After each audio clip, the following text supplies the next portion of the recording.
ఆంధ్రప్రదేశ్ రాజకీయాల్లో మరోసారి పెను ప్రకంపనలు రేగుతున్నాయి. ఇప్పటికే అధికార కూటమి ప్రభుత్వంపై విమర్శలు ఎక్కువ పెడుతున్న వైఎస్ఆర్ కాంగ్రెస్ పార్టీ అధినేత వైఎస్ జగన్మోహన్ రెడ్డి ఇప్పుడు ఏకంగా కేంద్ర ఎన్నికల సంఘం గడప తొక్కేందుకు సిద్ధమైనట్లు వార్తలు వస్తున్నాయి. రాష్ట్రంలో జరుగుతున్న వరుస పరిణామాలు గమనిస్తుంటే కూటమి ప్రభుత్వానికి ఇది ఒక పెద్ద ఎదురుదెబ్బగా మారే అవకాశం ఉందనే చర్చ రాజకీయ వర్గాల్లో ఊపందుకుంది. ప్రధానంగా గత ఎన్నికల ప్రక్రియలో జరిగిన కొన్ని లోపాలు మరియు ప్రస్తుత రాష్ట్రంలో కొనసాగుతున్న పాలనలోని అక్రమాలపై జగన్ బలమైన సాక్ష్యాధారాలతో ఢిల్లీకి వెళ్తున్నట్లు సమాచారం.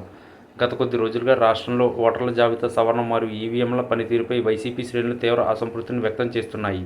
ఎన్నికల సమయంలో కూటమి పార్టీల అధికార దుర్వినియోగానికి పాల్పడ్డారని జగన్ ఆరోపిస్తున్నారు. ఈ క్రమంలోనే సుమారు 100 పేజీల డాక్యుమెంటేషన్ మరియు డిజిటల్ ఆధారాలను ఆయన సిద్ధం చేసినట్టు తెలుస్తుంది. ఈ సాక్ష్యాలతో ముఖ్యంగా కొన్ని నియోజకవర్గాల్లో భారీ స్థాయిలో ఓట్ల తొలగింపు మరియు బోగస్ ఓట్ల నమోదుకు సంబంధించిన వివరాలు ఉన్నాయని వైసీపీ వర్గాలు పేర్కొంటున్నాయి. ఎన్నికల సంఘం వద్ద ఈ అంశాలను ప్రస్తావించడం ద్వారా కూటమి ప్రభుత్వం నైతికతను ప్రశ్నించాలని జగన్ వ్యూహరచన చేస్తున్నారు. అంతేకాకుండా రాష్ట్రంలో శాంతి భద్రతల పరిస్థితిపై కూడా జగన్ ఎన్నికల సంఘానికి ఫిర్యాదు చేయనున్నట్లు సమాచారం. అధికార పార్టీ నేతలు ఒత్తిడితో పోలీసులు ప్రతిపక్ష కార్యకర్తలపై అక్రమ కేసులు బనాయిస్తున్నారని మరియు వారిని వేధింపులకు గురి చేస్తున్నారని ఆయన వాదిస్తున్నారు.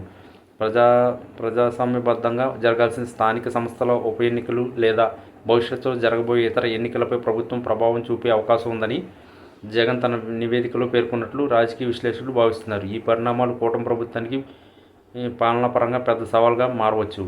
ఇక ఈ పర్యటనలో జగన్ కేవలం ఫిర్యాదు చేయడమే కాకుండా దేశవ్యాప్త రాజకీయ పార్టీలు దృష్టిని ఆంధ్రప్రదేశ్ వైపు మళ్లించే ప్రయత్నం చేయనున్నారు. కేంద్ర ఎన్నికల సంఘం కనుక జగన్ సమర్పించిన సాక్ష్యాలను పరిగణలోకి తీసుకుంటే రాష్ట్ర ప్రభుత్వానికి వివరణ కోరుతూ నోటీసులు ఇచ్చే అవకాశం ఉంది. ఇది కూటమి ప్రభుత్వానికి రాజకీయంగా ఇబ్బందికరమైన పరిస్థితిని కలిగిస్తుంది. ముఖ్యంగా చంద్రబాబు నాయుడు నేతృత్వంలోని ప్రభుత్వం అభివృద్ధి పంతంలో దూసుకుపోతున్నామని చెబుతున్న తరుణంలో ఇట్లాంటి ఆరోపణలు రావడం వారి ఇమేజ్పై ప్రభావం చూపుతుంది. రాబోయే రోజుల్లో ఢిల్లీ వేదికగా జగన్ నిర్వహించబోయే ఈ పోరాటం ఎట్లాంటి మలుపులు తిరుగుతుందో వేచి చూడాలి. బలమైన ఆధారాలతో వెళ్తున్నానని చెబుతున్న జగన్ నిజంగానే ఎన్నికల సంఘాన్ని ఒప్పించగలిగితే అది కూటమి ప్రభుత్వానికి ఒక పెద్ద షాక్ అని చెప్పక తప్పదు.